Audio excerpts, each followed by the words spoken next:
Installing the BroncBushing, step 1. Remove the 21mm nut. Step 2, if equipped, remove your BUSTERBRACE.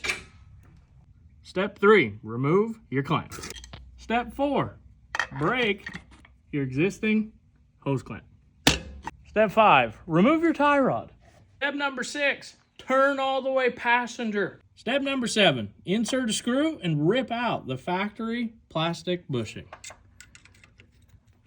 Step number 8, insert your bushing, utilize your install tool, and give it a couple whacks.